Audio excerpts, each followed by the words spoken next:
detective. Thrill me. Thanks for joining us again. Back-to-back Christmas episodes. Yeah, with, what would you call this one, a bit of a surprise? This is not one that most people would be sniffing around, I would have thought. Yeah, around Christmas probably. time. It's 1989's Deadly Games. AKA Dial Code Santa Claus. AKA, there's about 5 What's the other name? 3615. Yeah, and then there's another one, Piano Well. But before we get to that, I've been watching nothing. Nothing. I've barely list. had a time to scratch my balls. Look, You're a busy man, Adam. I'm a very busy man. So, look, I'm trying to get to things, but unfortunately my Christmas lead-up has not been good. Yeah, right. Yeah, I've got What do you got? What do you got? Let's go. I was Punch it quite through. the opposite. I am a very busy man who just happened to finish work and just dived headlong into movies. See, I'm still at work, strangely enough. Get off that. I know. So I went through a couple of random ones. I watched Ready to Rumble. Oh, yeah. That just popped up, and our conversations about wrestling and various shows that we'd watch just kind of... Macho Man crops up. Macho Man crops up. Not enough Macho Man. Yeah, look, couple of laughs, but it was... I mean, I'm still kind of intrigued by the idea of them making a movie like this with all the wrestlers playing their own roles. I reckon they should have another crack at it. Yeah. But, it's kind of funny to watch. I watched the Belko Experiment. What's that like? That's Greg McLean, isn't it? Yeah, it was okay. I mean, it didn't really bring a whole lot new to what we'd sort of seen of this stuff. Kind of like a battle royale. Yeah, type of battle thing. royale. I actually preferred Mayhem, the one that you've seen it as well. Yes, had Samara Weaving in it. Yeah, I thought that one had a little more humour in it. So yeah, it was okay. I didn't love it. I went back to Dread, which I hadn't watched in quite some time. Fucking awesome. Yeah, really cool. Again, tried and true. Yeah. You know, the idea about it all is pretty standard. Well, it's the but raid. I loved. It's basically the raid, It's, isn't it? you know, the raid. It's, I mean, large scale game of death. Like it's we've seen that shit before, but the inclusion of like the psychic kind of element Angle, that's cool. It was it adds a really nice touch, and far better than the Stallone version. I think we can agree with that. Nobody's arguing about that. No, I watched It's a Wonderful Knife. Yes. Again? Yes. It was part of Joe Bob's Christmas Carnage. Yeah. Look, I probably liked it a little more than the first time around. It's still not high level, but Justin Long is piss funny. Yes. The fake teeth and shit he's got in. And the relationship between the two leads is great. And Catherine Isabel in anything is great. So yeah. I mean, there are some interesting things to like there. Yep. After that, I touched on a little bit of Michael Jai White. Oh. I watched Outlaw Johnny Black, which is a little bit of comedy. How does Michael Jai White? I mean, you can't kick comedy. He actually handles it reasonably well. Okay, that's good. It's trying to take on, some of the blaxploitation / Western films. I know Fred Williamson did a couple of Western films, which I think he actually wears a similar costume and things like that. So some of it works pretty well. Some of the humour works pretty well. I think it, ramp up a little bit more action. She would have been pretty strong. Black Dynamite, on the other hand, piss funny. Yeah. Black Dynamite is the same sort of thing, but it's more like Shaft / those sort of movies rather than the Western. It's piss funny. Like it's got a couple of really funny bits in it. Jai White is perfectly pitched. He nails that one. So yeah, I would say if you haven't seen that one, check it out. After that, I finally watched the Doc of Chucky on Shudder. Oh yeah. But I watched it. I sort of went. You watched the movie? I watched the movie and then watched the chapter. So I watched the whole series. I didn't watch the TV series, but I watched all the movies except for the remake. It doesn't talk about the remake, which is not a surprise, I guess, given that Don Mancini was heavily involved in it and David Kirshner was heavily involved in it. So they weren't involved in the remake. Blanked it. Yeah, they didn't even talk about it. Didn't mention it. So yeah, it was good. Any of those docos with that length, I feel like they're going to be all right because they touch on a fair bit, but it falls a little shy of something like Never Sleep Again, which I'll probably say is the gold standard of those ones. But yeah, going back to the series was good. First one, obviously, very good. The second one, I kind of, in my head, had sort of convinced myself that 2 and 3 were where it dipped. Yeah. 2's fucking excellent. Yeah. I really like 2. 3's where it's... 3's where it dips. Bride of Chucky, excellent again. Seed of Chucky, I still like the movie, but I think it goes too far into the sort of comedy rather than the Because Bride of Chucky found the right mix, didn't it? Yeah. Whereas Seed, I think, probably goes too far into the comedic side of things, like the family. I mean, that comes with some good things. I mean, Jennifer Tilly's probably as good as she's been in the series, playing herself and, you know. Well, you know what? amping That up. was one of the big pickups of the series was when she sort of came into Bride of Chucky. Yeah. Because she's fucking awesome. Yeah, like, she is is. really, really good in a lot of stuff. Yeah. But she adds a real nice touch to Bride of Chucky. Yeah, and Seed of Chucky's, like, it's probably her best performance Yeah. all up. And it's got a few funny bits. I don't think it's a bad movie. Curse of Chucky, really good. Cult of Chucky, also pretty good. Oh, coming out of it probably sort of...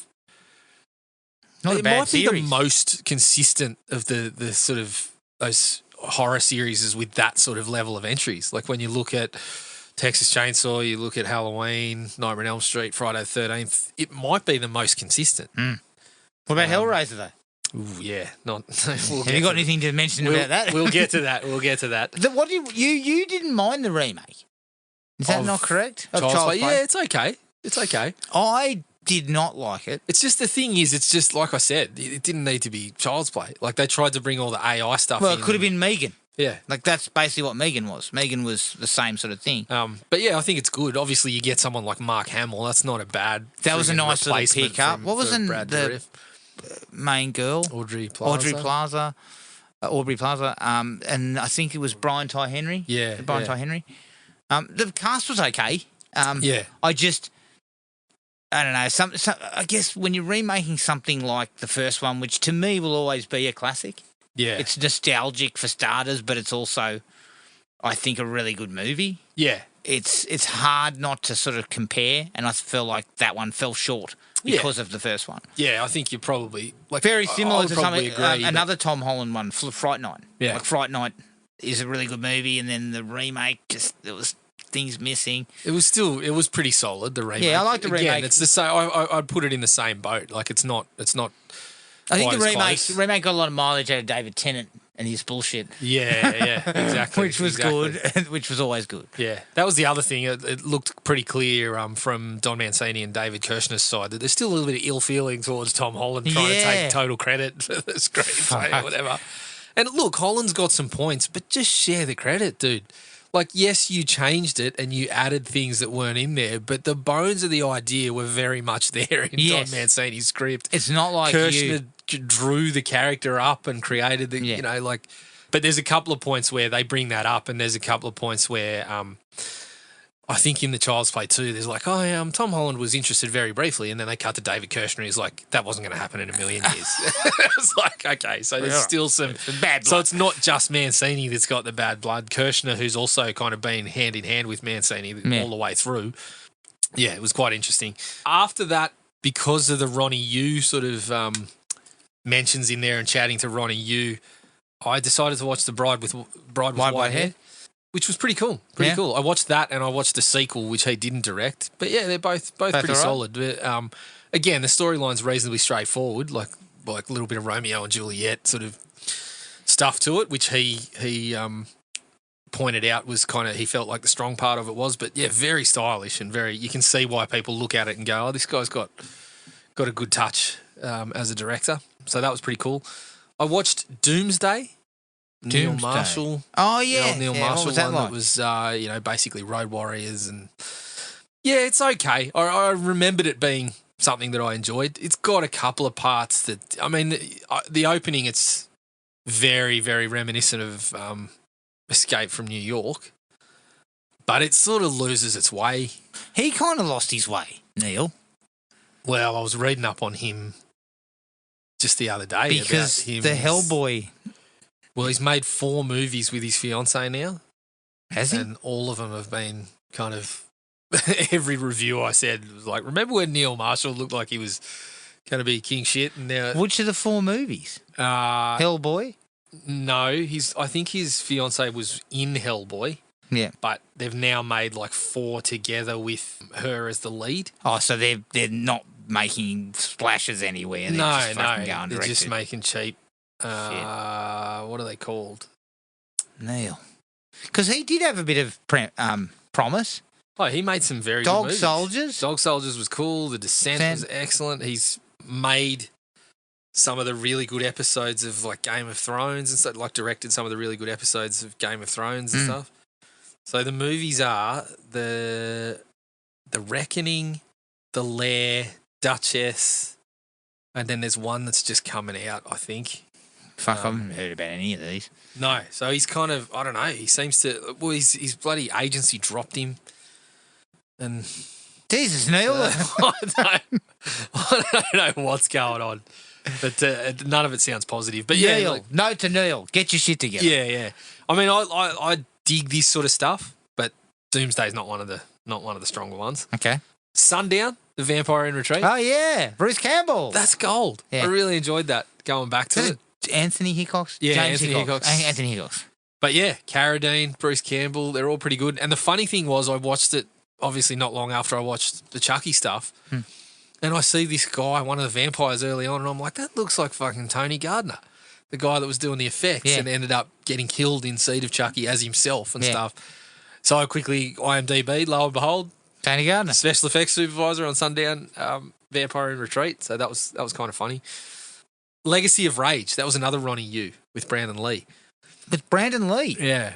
Is this one sort of unknown, so to speak? No, I think it might have been his first like vehicle, perhaps.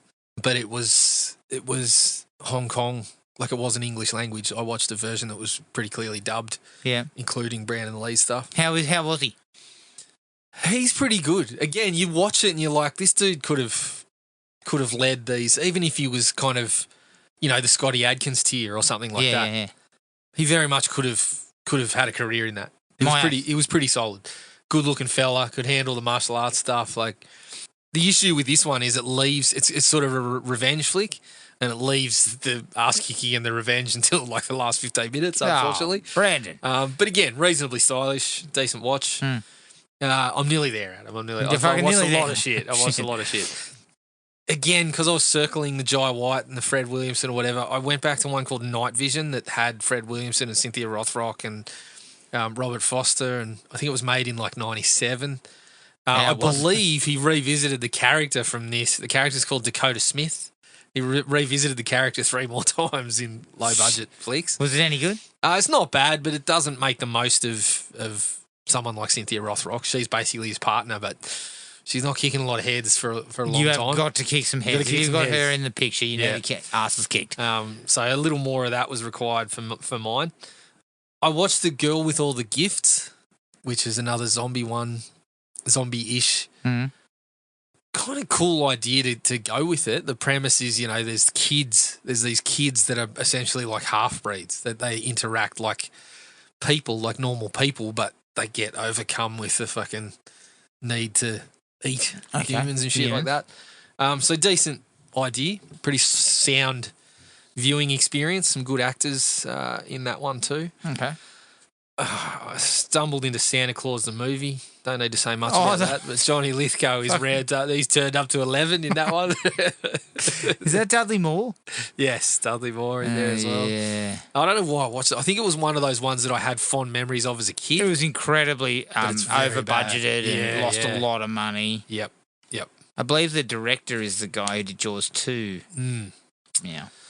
And then, the real top tier stuff.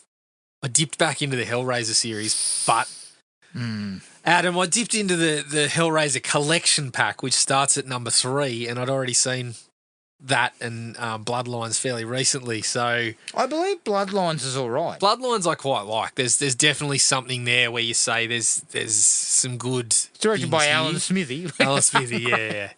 But so it was Kevin Yeager. So wasn't did you go with Kevin Yeager? Was Kevin Yeager booted off it. Was it? Did you go with Inferno? I watched Inferno. fucking terrible. That's directed by Scott Derrickson, Derrickson, yeah. who fucking made So he went on The to Black some, Phone. yeah, he went on to some better things. Like you can see, he's got a decent visual touch there, but the script is just, I mean, it's fucking just ambles along from this guy just going through these situations and consistently, is this real? Is this these not? the ones where they took a script for something else, fucking gave it a quick polish Well, he says no. to include the Cenobites? I believe this one, Scott Derrickson says no, but if I'm not mistaken, perhaps Doug Bradley has suggested that he thought that's what took place. Mm. In any case, it does look like, it's got hints of like a police procedural with Pinhead and co in the background. Right. And it's just, I don't know, it's shit. And then It's shit. Hellraiser, Hellseeker, exactly the same. Like they just go with this, again, it's this, you're following old mate who, can't remember his name, Winters, is it? Dean Winters? He's an actor and him and his brother were both in Oz. Yes. And now he's on those bloody commercials in the States for the insurance. Yeah, role or he's whatever. in he was in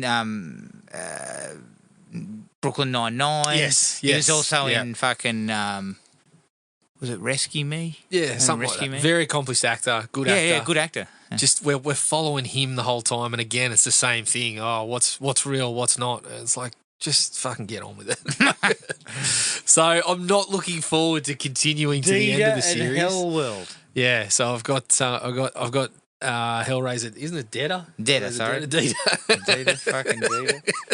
and Hellworld. But then Which there's one's also the one that's like there's also Judgment and one other one. But which is the one that's like found footage? I don't know. I 'Cause don't that was want the to know. That but was I'm the gonna last know one I very ever shortly.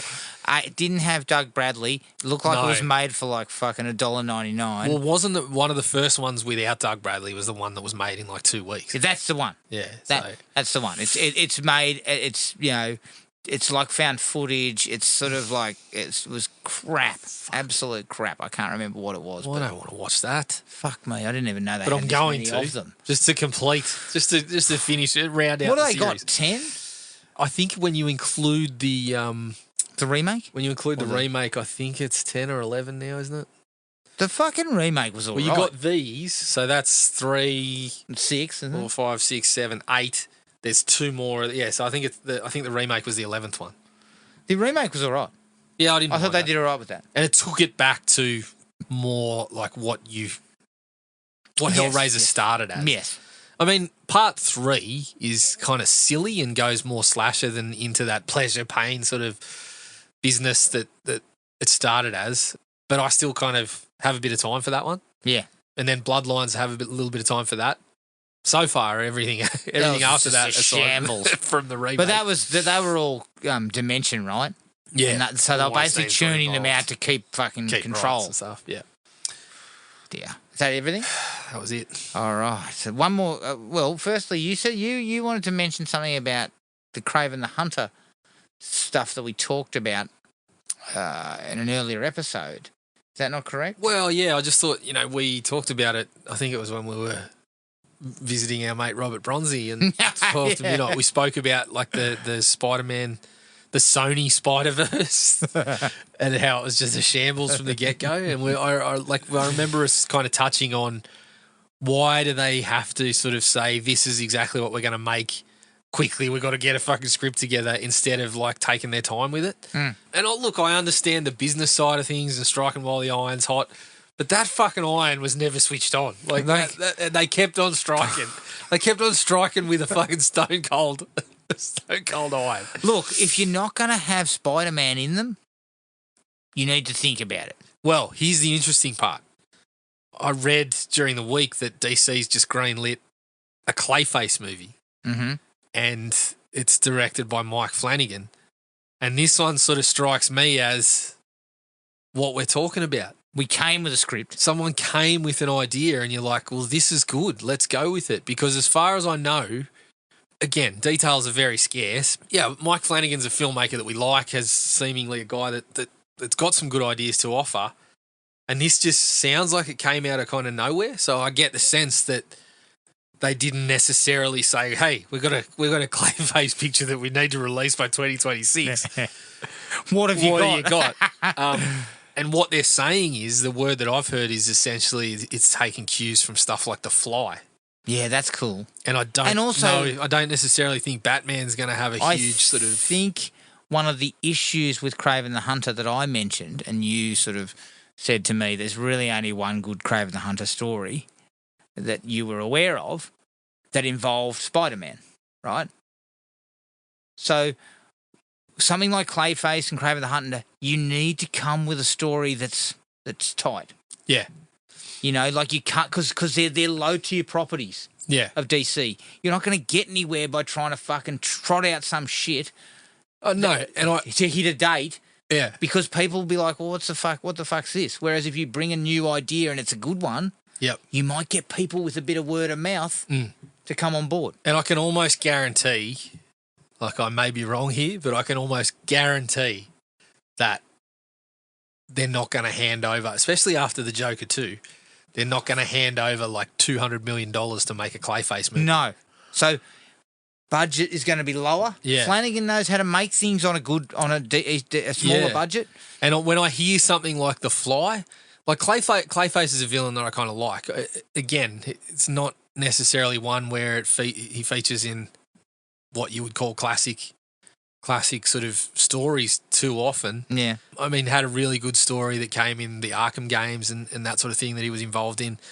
But it's a character that someone might be able to do what Paul Dini did with Mr. Freeze. Yeah. You can see a bit of that, and you can see a bit of the. I don't know what way they're going to approach it, but I kind of like in the recent iterations of Clayface or some of the over the recent years how it's essentially like Boris Karloff. Like he's an actor who was a man of many faces kind of thing. So there was this old Hollywood sort of vibe to it. So I don't know. I don't know what they're going to go with, but the initial sort of the fact that it just kind of came out of nowhere, it just sort of struck me as perhaps it's what we're talking about. Yeah. Someone's just gone, how about this? And James Gunn's read it and gone, fuck, this is good. Let's do it. Yeah. So hopefully that's which would be what we're the looking preferred method, you would think, after fucking bumbling your way through for the last 4 or 5 years. Yeah. So let's see what comes of it. Yeah. And then before we get into it, let's do a quick up or down. They have released a teaser. It was a minute and a half or something, so it was a decent amount of footage of the new Superman movie, which comes out in about 7 months, I think is the time frame. Mm-hmm. So into June, July of next year. I'm up. I think it looks pretty good. Everything that they showed, there's no context to any of it, so you don't know exactly why any of this is happening. I tightened up a little when I saw the dog, and I also tightened up when there's a shot of, what's his name? David, the guy playing Superman? Oh, David Cornsweet, where it's him as Clark Kent, and he turns to, like, Lois Lane's looking over her shoulder at him, and he's at his desk, and he looks like a fucking moron. Like, the look on his face is, like, kind of gormless. Yeah, but isn't that kind of I know it's meant to, but fuck. It was a little bit of Clark Kent in it that. Looked a bit too far, but also maybe it was just a bad take. Like, they just popped that in there, right? That's a big call to make on one. Other than that, they were the only 2 times where I kind of went, ooh. But not at Nathan Fillion's haircut? No, that's right. Nathan Fillion's haircut.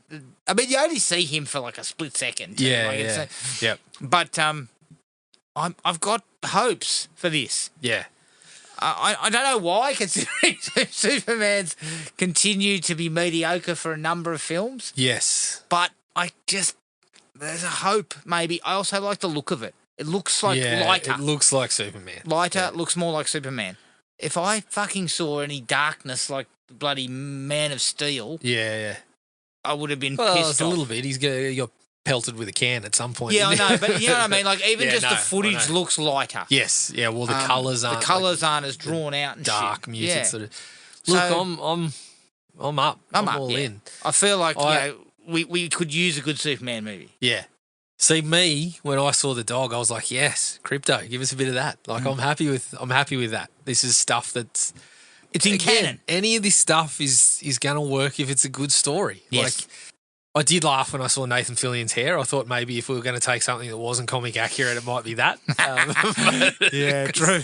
I've seen him recently with buzz cuts and things like that. Yeah. So maybe we could have done away just with gone the bowl away with cut. the bowl cut. 'Cause he looks fucking ridiculous. But Yeah, all in all, like I don't know how some of the characters are going to play out, but I'm willing to give it a chance. I think James Gunn's got the track record of.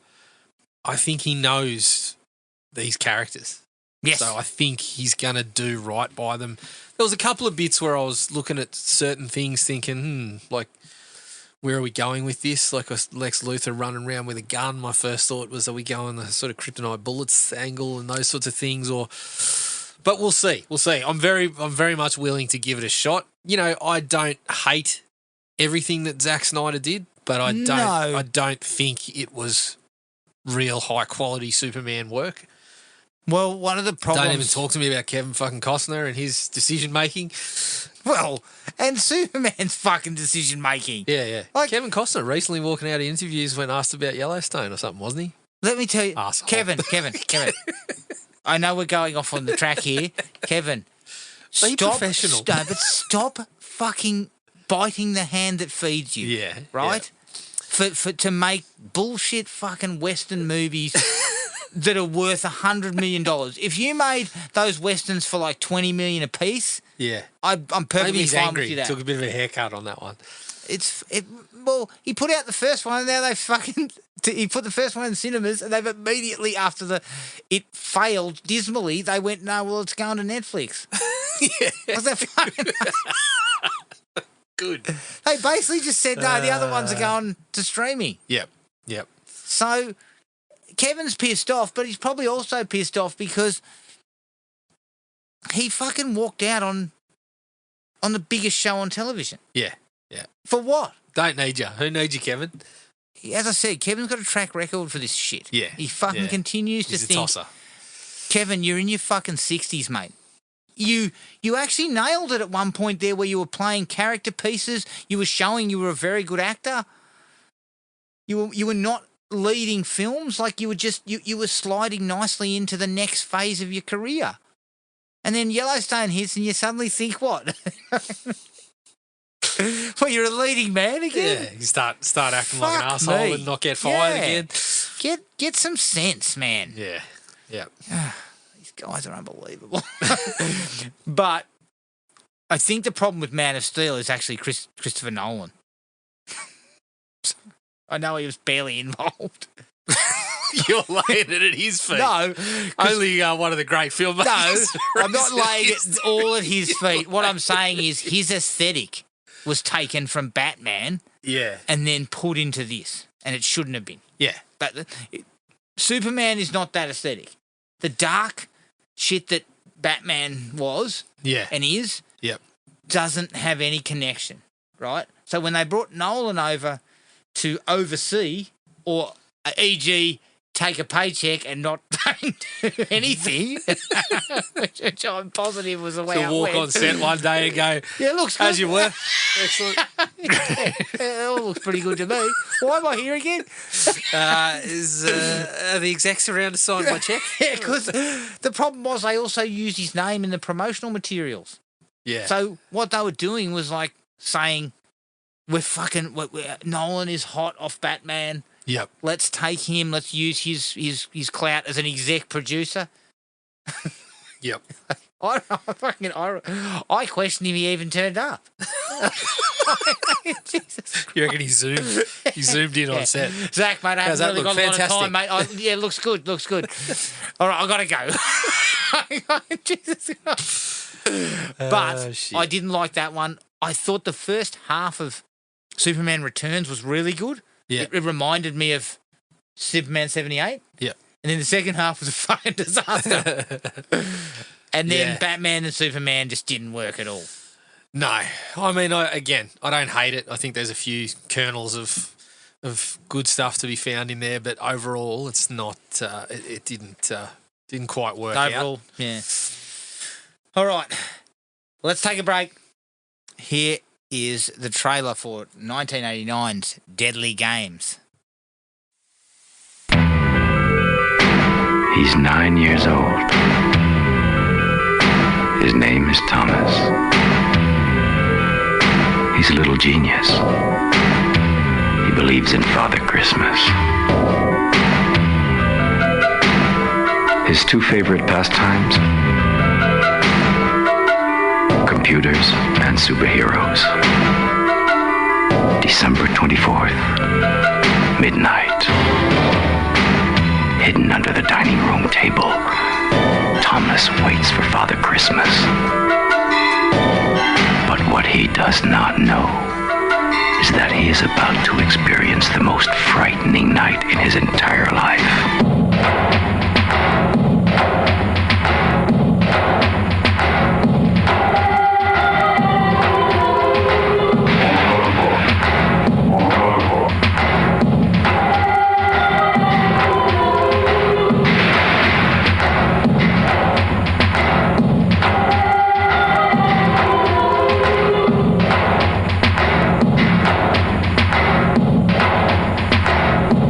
Finally met his match. Wanted Mr. Xmas. Deadly Games from 1989. Written and directed by Rene Manzor, who directed The Adventures of Young Indiana Jones, Passion for Life. I believe it was a TV movie. I think it was like a two-parter. Yeah. So it was sort of packaged as a TV movie. Produced by Charles de Ferral, Jean-Luc Defayat, who produced Highlander 2, The Quickening, and Zayed El Khoury, who produced Night Moves. They were obviously deep in bed with Christophe Lambert back then. It stars Bridget Fossey as Julie, Louis Decroix as Pappy, Patrick Florsham as Le Pierre Noel, and Elaine Lalane as Thomas. Budget unknown. Box office, I don't think there's NA on that. Director Rene Manzor accused Home Alone to be a plagiarised version of this film and even threatened legal action against the producers. Rene, I think minor kernels of your film are in Home Alone. Similar premises in small ways. Small ways, but not different. like this. Yeah, they're totally different, in my opinion. No, Not totally, John but... Hughes professes to have never seen it, and look, I tend to agree because I don't think there's too much lifted. I wouldn't say there's anything lifted from it. I wouldn't have said so either. All right, what is your take, Jared, on Deadly Games, aka Dial Code Santa Claus? I really like it. Yeah, I think it's really good. It's sort of small, very small scale, considering like it's set in a fucking castle and that sort of thing, but it works out really well. I think they managed to put together a nice little sort of connection between the kid and his family, which sort of ramps it up once they're getting attacked. I think the guy playing Pierre Noel is fucking good. Really good. Yeah. And the kind of vagueness around what his motivations are kind of go with a few little things that you might look at down the stretch and think, oh, well, that's a bit of a silly idea, but it sort of works all in with what he'd done previously, and you don't really know what he's there for and that sort of thing. I think that kind of works in the end, like that he doesn't have like a straight down the line, this is what I need from here. I'm here to rob the place, or I'm here to... Yeah, you can assume. You can make some assumptions, sort of assumptions. Certainly based on a couple of sequences early on. Well, I made an assumption that was wrong. So okay. in one sense, it doesn't sort of come to any sort of fruition in the movie, which I'm pretty fucking happy about, to be honest. Oh, I think I know where you... Because I made a similar... Yeah. Came to something similar. But yeah, the use of the kind of early internet sort of thing is pretty cool. It's very, very small in the way that it's used, but it works really well and is kind of, it's we'll fucking go with the saying, it's ahead of its time. But yeah, I think all in all, it comes together really well. I was at a Snake Eyes, but I think I bumped it up to a 4 this time. 4? I thought it was really good. Very nice. I went Snake Eyes. Yep. I went Snake Eyes. First time I'd ever seen this. First watch. Really good Christmas thriller. Like a lot of the set pieces involving the kid in peril are really well handled. They managed to generate a shitload of tension and keep it there, which I think is great. Small budget, but, some really good set pieces. And for the most part, it holds up pretty well. A couple of minor issues for me, and I was probably nitpicking a touch down in some of my dislikes, but overall, a must watch, I would say, for anyone who's into kind of, Do yourself a little favour, bit of horror. says Do Molly yourself a favour. Check this one out. Excellent. Because to me, it's not one that I'd seen before, and watching it, I was like, shit, why haven't I seen this? Theatrically only got screened in the last 5 years or something in America. I think it was another Alamo Drafthouse. Well, let me put it to you this way. It's the best thing Shudder's done in years. Jesus Christ. Well, that is harsh. Again, I'm not sure if they're taking my money. I can't confirm that I'm paying them. But Neither can I. On the total opposite hand, I certainly know the Carlton Football Club is after my fucking ass. Yeah. They're on your hammer. Right up my ass because my credit card changed. And of course, I do not want to. I'm not answering phones. Did they send a couple of ruckmen to your doorstep or something? Oh, fuck, mate. They're ringing me non-stop. I'm screening calls from these cunts. I'm not joking. You know what? When I haven't answered for 2 years, clearly I don't want a fucking membership, do I? They need to take the Paramount Plus approach and just fucking charge you quietly. I know, but they can't because the credit card's got the same number, but it's got different, verification numbers. So these poor pricks. I had a similar situation with Parramatta, but they gave up very easily after about 3 or 4 months. They weren't after me 2 years down the track. Carlton Football Club is like the Terminator.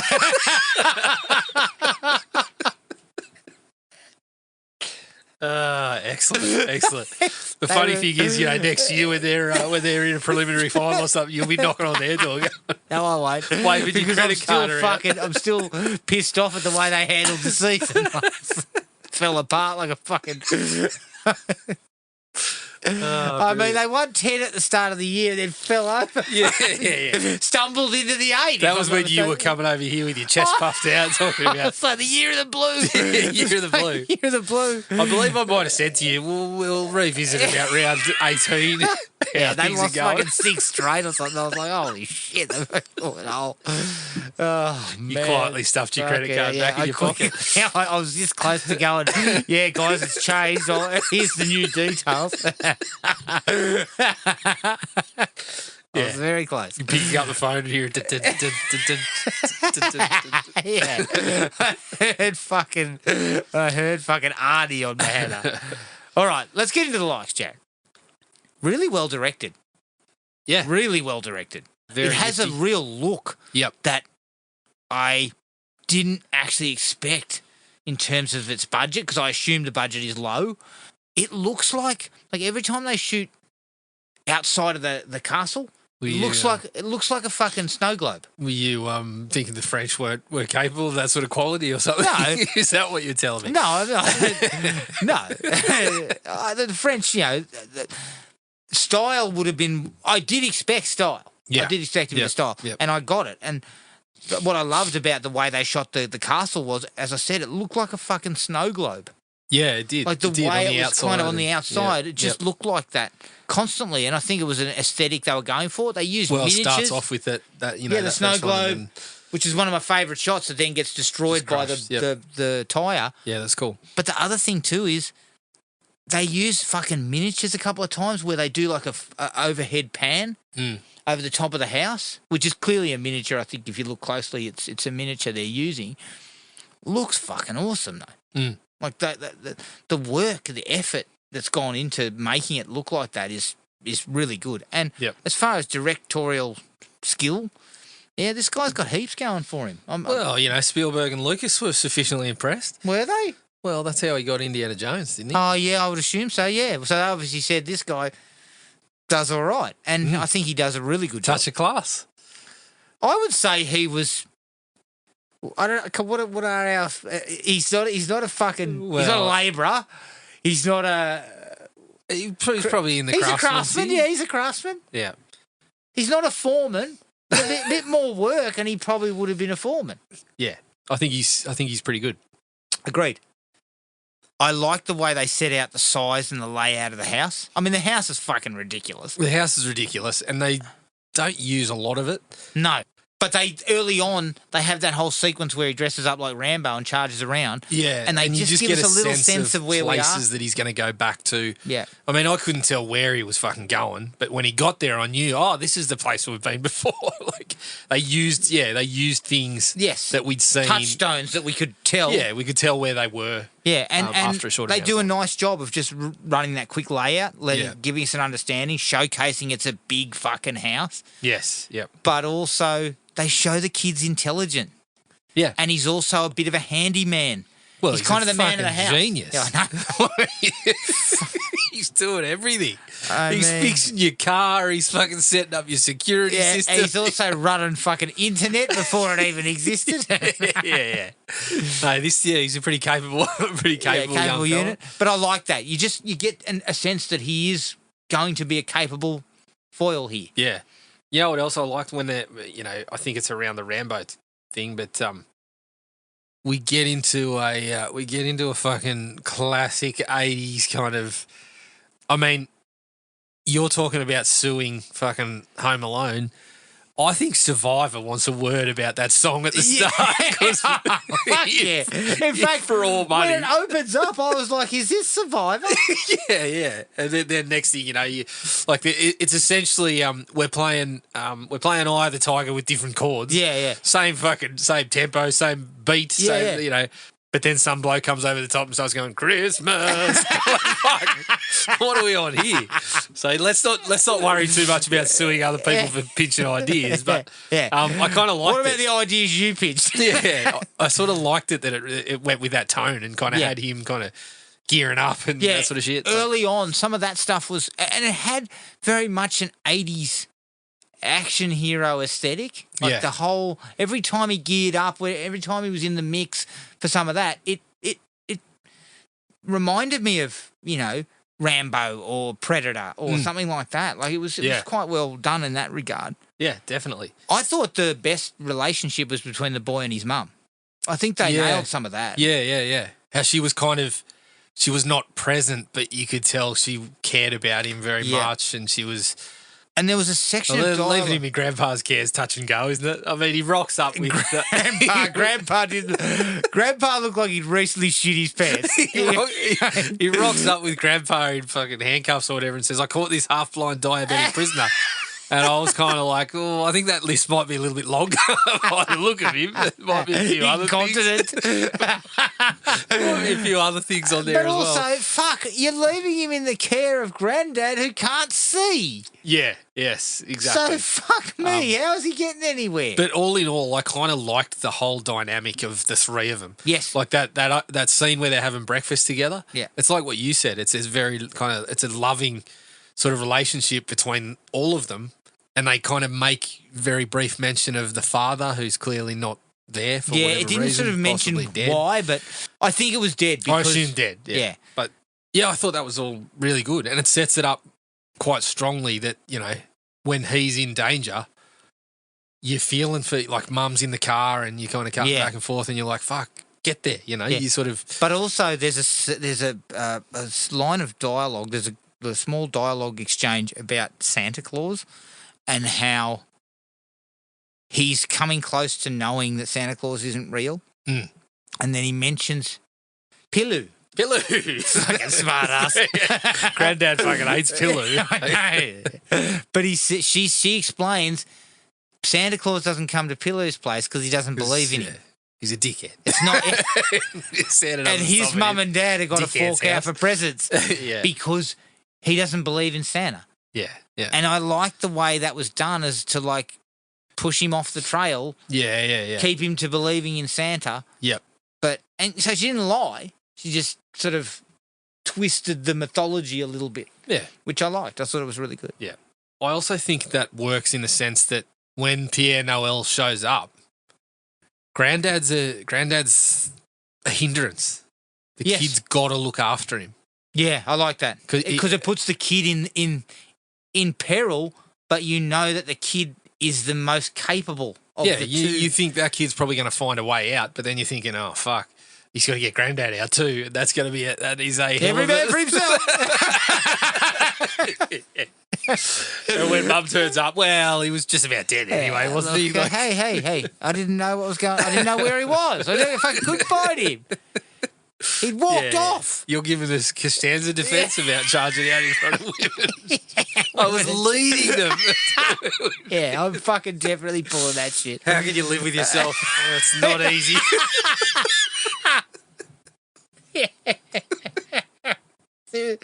Similar to his defense of eating out of the garbage. If it's below the cylinder, it's refuse. Oh my God. Or when he came out of the toilet with no shirt on. Yeah. Yeah. He's had so Brilliant. many like, Brilliant. great bits of work. Yeah. I really like the creation of the cameras Yes. throughout the house and the fact that he's got them on his arm, Yeah, the little monitor. It's little cool. monitor.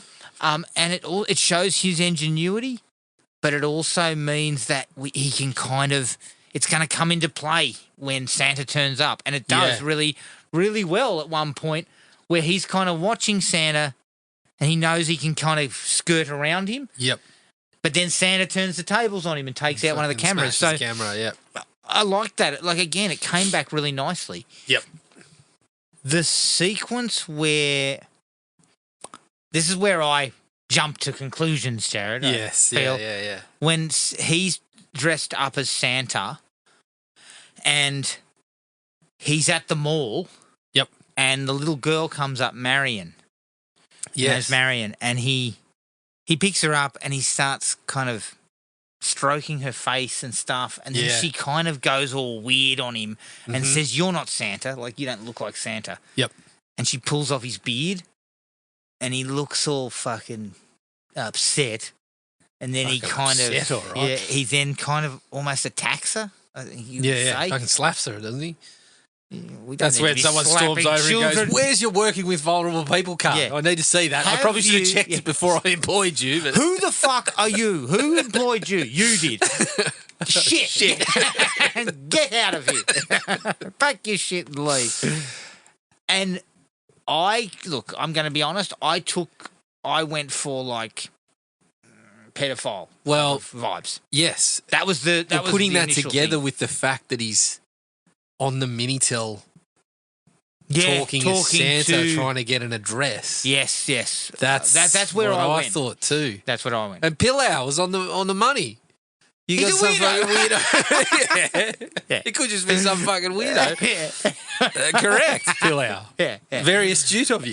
Yeah, very astute, you asshole who doesn't care Yeah, about Santa, yeah. but still astute. So I went down that route. Yeah, so did I. There are But some good sequences after that, though. we will come back to that because Yes. I think this is where one of the things down the stretch really works. Yes. But yeah, just coming back to the Minitel, dig it. Yeah. It's like just one of those things that, you know, at the time you would have been watching that going, oh, this is just something in movies that we're never going to have in real life. Yeah. While we were sitting there punching away on our phones. Oh, look, I've got a touchpad phone instead of dialing the wheel. Fuck. Yeah. Okay. That's progress. yeah. So seeing that, but seeing that the bloke that wrote it's actually gone, well, this is another avenue to fucking cause someone some harm with. Yes. Is I did like really that too, interesting. especially when he kind of gets things start to get a bit weird on there. Yes. Yep. The conversation begins to get a touch weird and he starts asking for his address constantly. I like that. Yeah. I thought it was good. That's when you need a pillow on your shoulder going, cut the fucking connection now. Not here. No longer. I like the way he got her address too. Her being involved, Mum being the one that sort of stopped him from doing what he was doing Yeah. with Marion, meant it now pointed him in Sort the direction pointed of him in that her. direction, yeah. And the way that he found out her address by going down into the basement and seeing her purchase Yes. that she The made. Packages. Packages, nice. Really nice. Purchase. She ran the show. I'm sure she's fucking skimming that off the top, isn't she? yeah, That's why she wanted to do the accounting afterwards, just to make sure that they Getting didn't a come. 60% discount on this. Yeah. Yeah. No, I thought that was good too. And then when he enters the house and the kind of two things come together like this, we're already seeing him as this menacing sort of thing, but Thomas has still got that kind of magic about it. Yes. The way that it's shot serves both those fucking masters really well. Where he comes down from the it comes chimney down and like everything. you said, it looks like the snow globey kind of Yeah. vibe. But it's also, we know who it is. Yeah. And it's fucking a little bit, oh shit, what's going to happen here? And then the dog. The dog, he kills the dog, which came out of nowhere for me. Like, it's funny, I didn't even think about it. Yeah, and it was nasty. Yes, it was really nasty. starts this off as, holy shit, this guy is here to fucking cause some harm. I've got some issues with the way the animal seems to have been treated in the shot, in the shots. Well, it was kicked yes. a couple of times. And I don't, you know, You reckon it was a stunt kick? Or?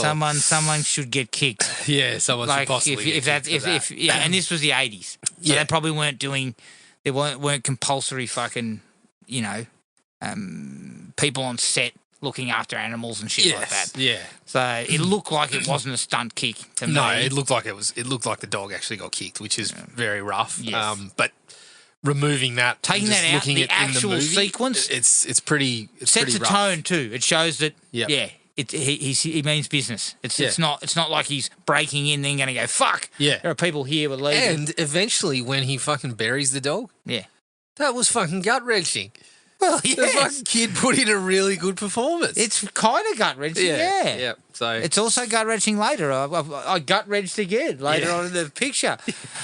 So I mean, based on my previous comments, you may not feel that I gut wrenched. I would have gut wrenched under the circumstances, but I do. right, okay, I really like the tension ramps up when they race for the car.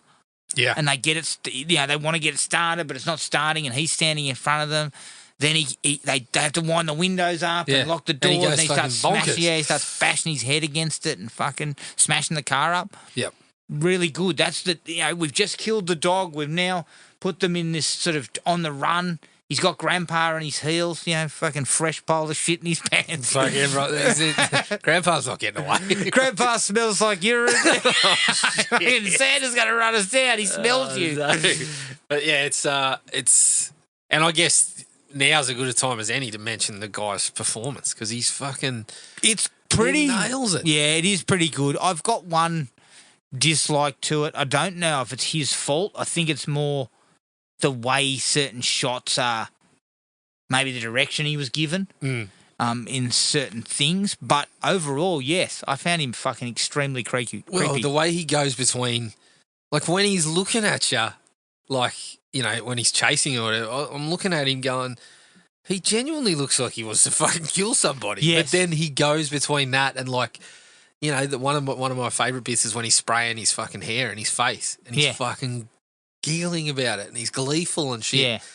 And I But was like, no, but those gleeful moments had that kind of over the, like, it was still creepy. yeah, Because he was kind of giggling exactly. fun, He was like giggling and he was- strangely. yeah. So there was some moments there where, I think they kind of nailed a fair bit of that.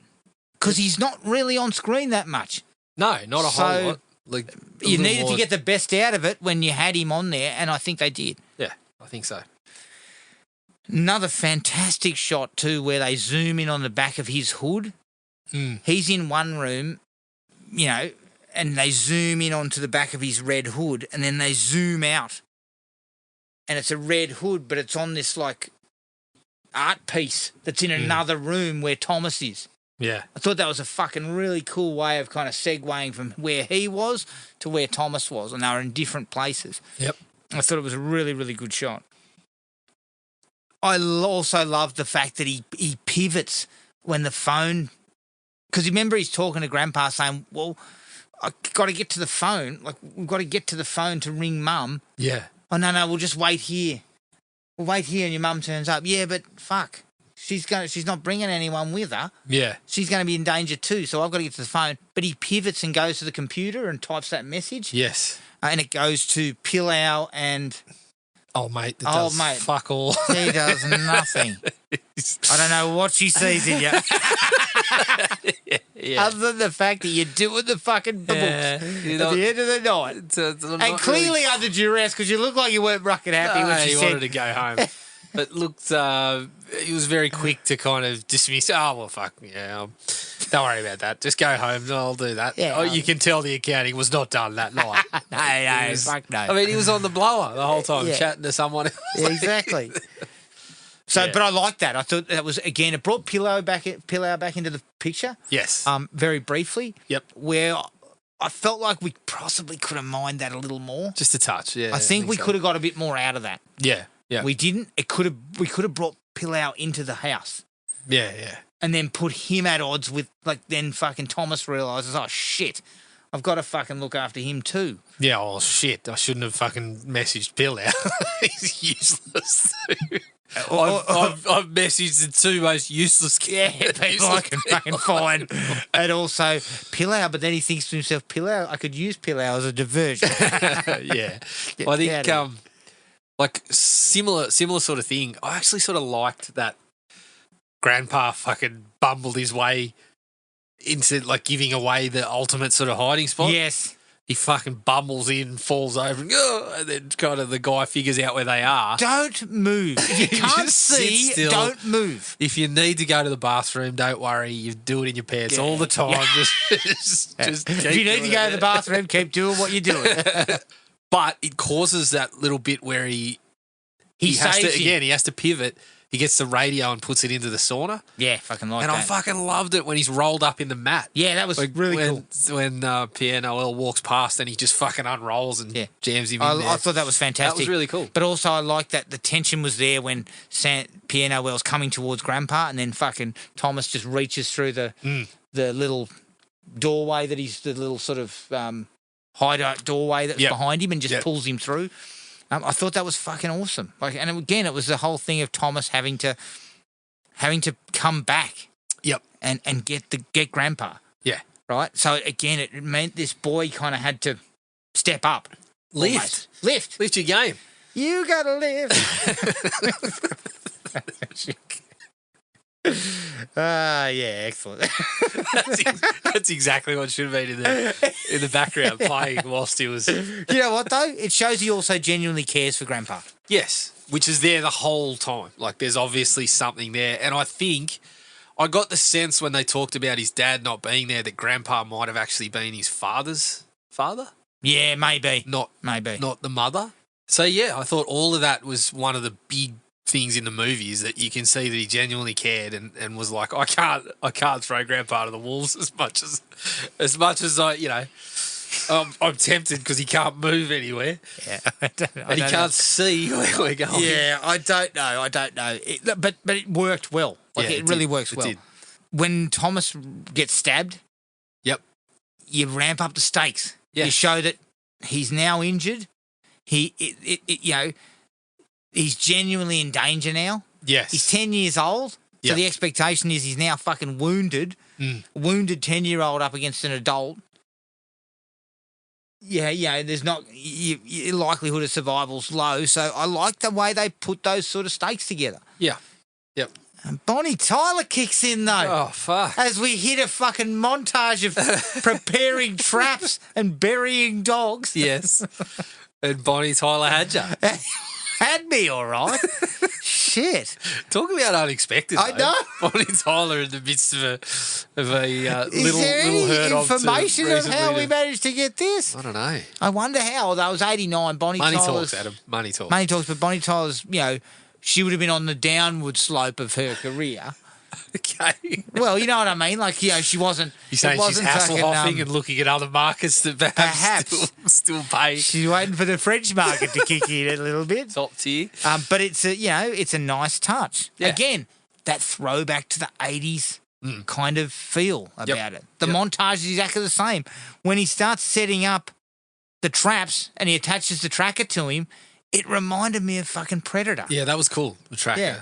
business. The tracker, and then you see him setting up the traps and doing all that. Yep.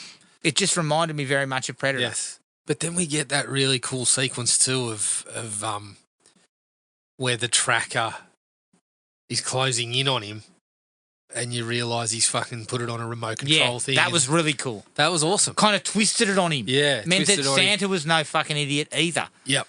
You know, I like that. It kind of, because for a long portion there, Thomas has kind of got the upper hand, so to speak. Yeah. Because he's a little bit smarter. He's got a little bit more tech at his disposal. Yes. But Santa then turns the tables a little bit, which I liked. Yep. I love the fact that he fucking trips that trap and it cops a pair of darts in the net. Yeah. Yeah, I dug that. I dug that a lot. Yep. Flaming plastic darts to set fire to a fucking mass of gasoline around him. Like, again, cool shit. I really did want to see what the little train was going to do when it went off. I was hoping it was going to go off. In fact, I thought it was going to go off in his hands. Yep. When he picked it up. So did I. But I also like the fact that he's hiding behind the Christmas tree. He rolls it out, but Santa picks it up and and turns it back the way it came. And it means he has to come out of his hiding spot. Yep. Because it's going to go off. Again, nice. Again, Santa sort of turning the tables, being a little bit shrewder than you think. So nicely done. The police car chase and then him shooting Santa, like all that stuff was really cool. Yep. And the emotion was wrung out of me when he comes back with the insulin. Yeah. He puts it in. I don't know if you inject insulin directly in people's fucking chests.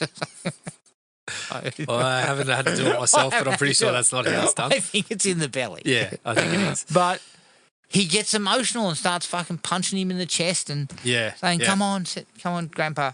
Then Grandpa comes goes, back. "Oh shit!" And let me tell you alive. something: there is no fucking way he's not accidentally blowing Thomas's head off when he shoots at Santa. They're too close. No. He can't see for shit. Yeah. That was all I had. Well, I've got one to segue because I'm assuming this one's going to be. I'm assuming this one's going to be in your dislikes. Yeah, given that you didn't mention it. Go for it. I actually really liked that Santa caught him, and then said, "Now it's time to fucking play a game." Oh yeah, I didn't have an issue with that. I didn't actually have an issue with it. The reason I like it is because, as I said, I'd made assumptions leading up to this, and they may still be correct. There may have been something. And this is the strength of it is you don't really know. Yes. So when he pulls that, you're like, well, shit, that's exactly what he did at the start. Yes. Tried to get involved in the fucking game. snowball fight, and everyone went, fuck. And ran off. Why is there a 40-year-old man here? Is his fly undone? Shit, I'm out of here. Are you the guy that was speaking to me on Minitel last night? I think that actually works. It muddied the waters. It does. It because never you're like, quite knew. Well, you don't know what you think. He's caught Thomas. That's his ultimate motivation. But then you're like, well, fuck. What is it? Because he wants to play. He doesn't want to rob the joint, and seek, or does he? You never know that. No, you never know.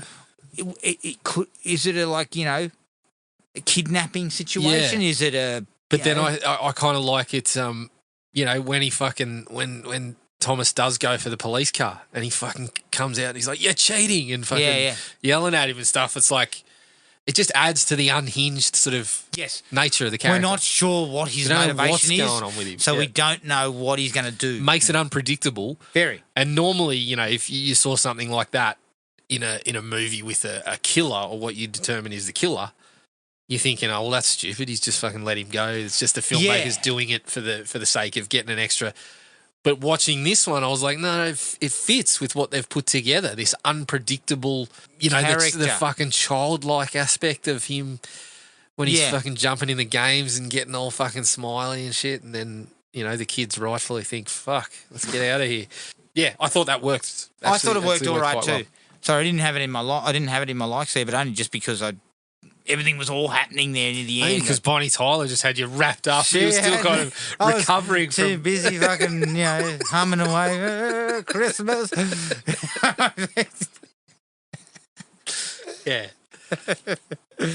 Have you got anything else? No, that's the good parts. All right.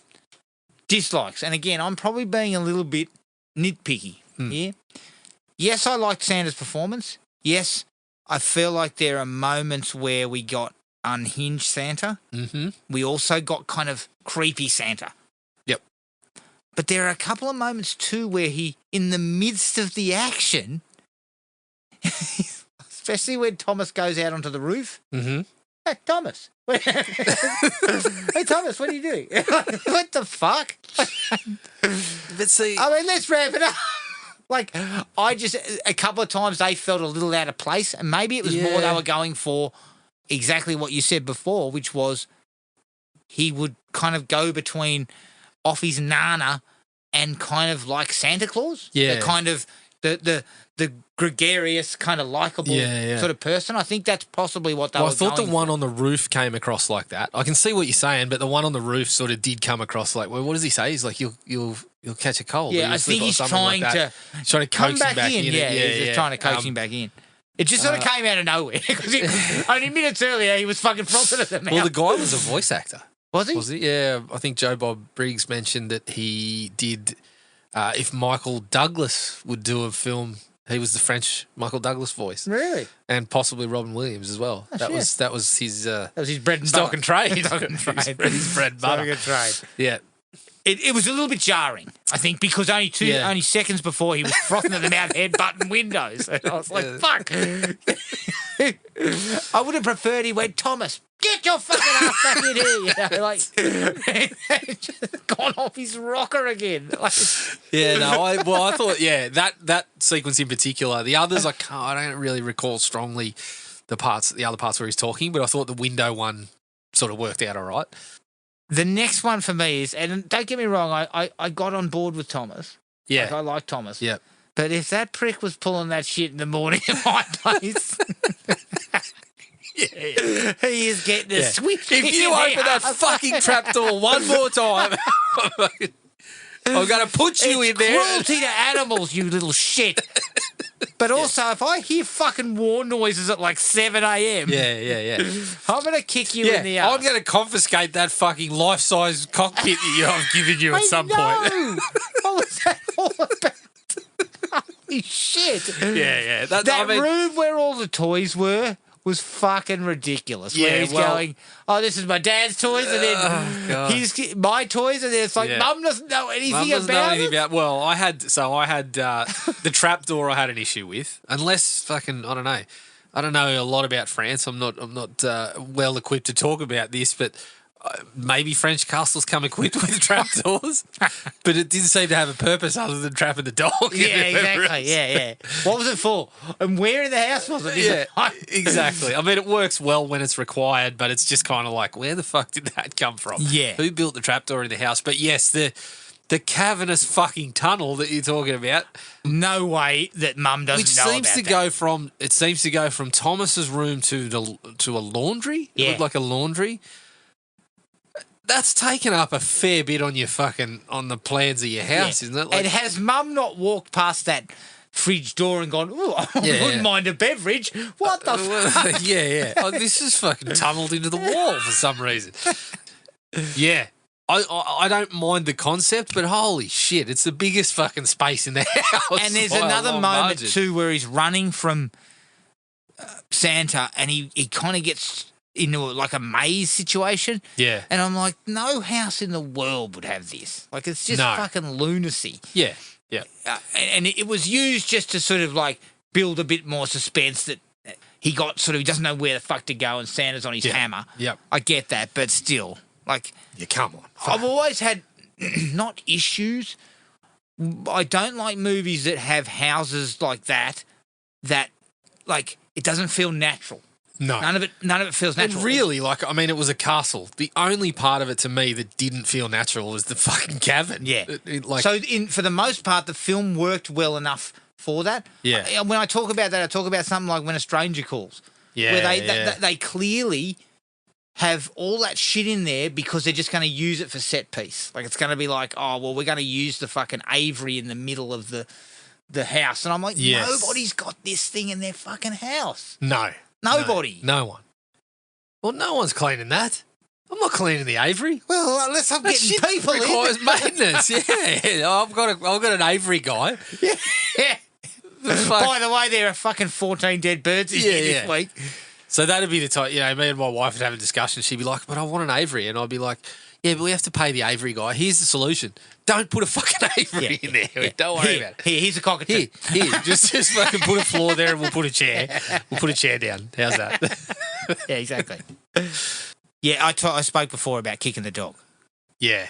Yeah, it did look like someone was fucking. I don't like. And when he stabs it, it's clear that it's pretty heavy contact. Yeah, it's not a sort of cutaway. Yep. Nah, I don't like that. Not shit. having it. No, not having it. No.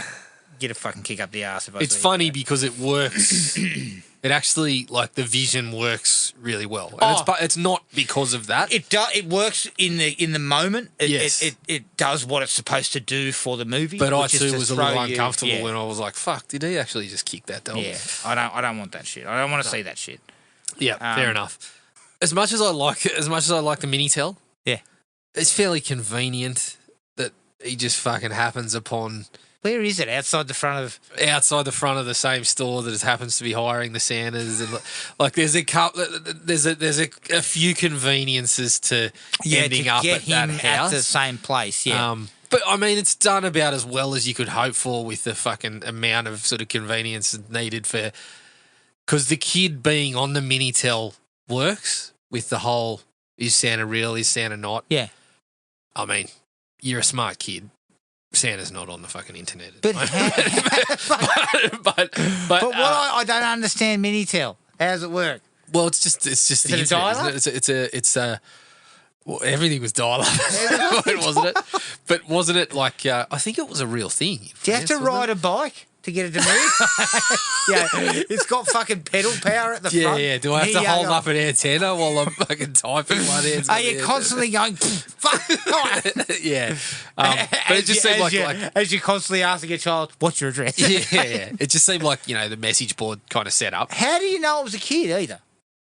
That was... Yeah. Well, he was going on the same sort of faith that Thomas was going on, that this was Santa. He rocks up to the fucking castle. It's like full of Hell's Angels. Yeah, exactly. So, that part, when it goes to lengths of convenience, and the only explanation is that, Pillau again, it's like, there's interference. You're connected to a message board on the same server or something, and that's the explanation to how I wanted to contact something that seemed like a Santa hotline, and I ended up with Greasy McFucking the greasy bloke with his dick hanging out the front of the toy store. Yeah, I wanted to contact the North Pole, but I ended up contacting a fucking scumbag. Yes, yeah. So that's that. Again, I kind of wiped it away pretty quickly because I think once he gets to the house and everything, that all works. And as you said, getting to the house from the store is fine when he kind of works into the personnel office. Everything works and well fucking to get dildos on there going, oh, yeah. Yeah, fucking on the yelling phone at again, aren't you? You're out here fucking hiring and firing people, but every time we see you supposedly working, you're on the fucking phone.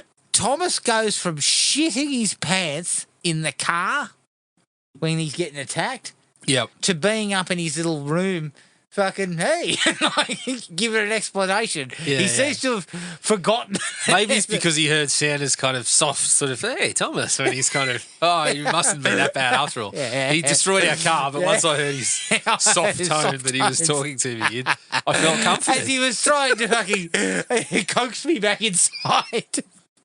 I actually thought he was Santa. I'd given him a pass for stabbing my dog and trying to kill me in the car. Yeah. But he sort of goes from shit scared to explain to Grandpa why we're in this cavernous fucking place we're in. Yeah, he seems pretty comfortable. Again, he sort of loved life. And maybe it was because that was like no one else knew about it. So Santa was unlikely to stumble across it if his mum didn't even know what it was. All the fucking gardeners and shit that were out there. Surely when you purchased this castle, or I guess we're led to believe that the castle's been in the family for quite some time. And they did say him and his dad knew But you've about got it. plans? Or you walk around a wall and go, I don't seem to have a room here, but there's a massive fucking space. Yeah, what's in here? What's in here? Yeah, no, but I mean, fuck, that there could be an underground cavity in my place. and I Yeah, wouldn't who know. knows? Who knows? All right, near the end. it's now. the fucking bat cave. It's huge. Yeah, it's massive. Yeah. Massive. There's a little too much slow-mo Yes. in a couple of definitely. key moments where I felt if you sped it up, we would have been on the edge of our seat. What was the runtime? 91 minutes. 91. Yeah. Just fucking 85. She's all right. 85. Cut out the slow mo. Yeah. 85's good. 85's good. I mean, it seems every time we do an episode, we're talking about Talking it's about too we want it to fucking be long. shorter. We want it to be shorter. Look, I don't mind a long 60 movie. minutes. I don't mind a long movie if you use it at all. But if I've got to sit through 15 minutes of slow mo, just Look, Yeah, look. 65 minutes. yeah, it's funny because some of it was really effective. As I said, Yeah. I think it was slow mo when Santa was, when he throws the rope down the chimney and then the Yeah, feet yeah. come down. That's all slow mo and it works really well. But the slow-mo's when he's charging at Thomas in the Yeah. hallway and he's trying to drop the Yep. trapdoor. That didn't work because we need to see him running at him. Yeah, Thomas, I've sealed up the trapdoor because I'm concerned about Grandpa. Yeah, Grandpa dawdled out one night to take a fucking piss on the floor. I found he Grandpa, fell through the fu- found Grandpa in the trapdoor, and he was fucking soiled from both sides. Grandpa's dead. He fell through the trapdoor and he was caught in that net for like a week. Jesus Christ! Good one, Thomas. Fucking hell. So it sort of dilutes a bit of the suspense. A couple of times when they do that, they overdo it. Mum's car accident. Now, on the soundtrack, I'm sure I heard the sound of hooves. Yeah, So I'm assuming a deer ran across. They don't show it. it goes very Georgie Miller there for a second or two.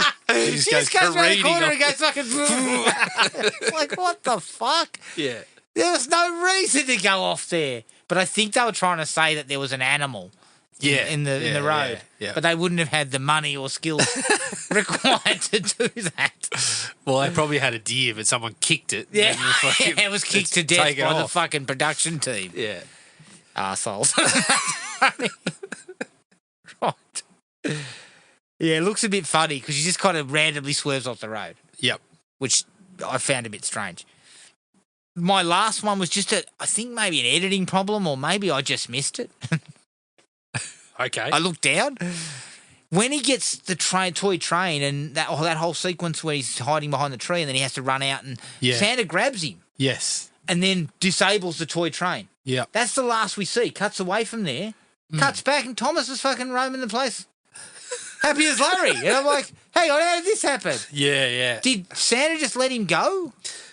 Oh, fuck! What did happen? Yeah, I don't know. Okay. I thought it did fizz up a bit, or something went off, and then he took No, off. it didn't go off. Maybe I Not just that I fucking filled remember. that in for myself. So, but yeah. I mean, I might have to go back and watch it again, but I just don't. It looks like an editing issue. They've kind of edited, stopped editing there, gone cut to Mum, cut back, and Thomas is still free. Yeah. So it didn't make sense because he didn't seem like he should be free. Yeah. No, yeah. You're probably right. I just assumed. Got slices so thin I couldn't even see it. Shit. That's all I had. What do you got? Anything else? No, you covered the ones that I had. Fairly minimal from that. Yeah, that side of it was things. a real ripper. It was a real. Yeah, it's a good, real it's good. little sort of diamond in the rough. Yeah. I didn't Definitely. know anything about it, and I might have to watch the Just Joe Bob on it. Yeah, it's good. It's good. There's a fair bit you can fast forward too. There's a fair bit of his Christmas auction stuff that he does. So yeah. you rip through it in about fucking less than 2 hours, I think. Nice, once you cut nice. all that stuff out. But yeah, it's quality. It's good stuff. It's one of those ones like you hear so many of the undiscovered or forgotten gems, and a lot of times you watch it and you're like, yeah, it's all right. Yeah. But you can see, why it didn't necessarily stay in the thinking. But this one, yeah, it's kind of, I've watched it a couple of times now and very much enjoyed it. Yeah, definitely. So that was Deadly Games. You can find us on Podomatic, iTunes, Spotify, and anywhere else you get your podcasts. Send us an email at thrillme@iinet.net.au. On Facebook at Thrill Me Podcast Australia, Podomatic at thrillme.podomatic.com, and Instagram at thrillmepodcastau. Make sure you rate and review us on all the platforms. Keep an eye on the Facebook page for what we're going to cover next.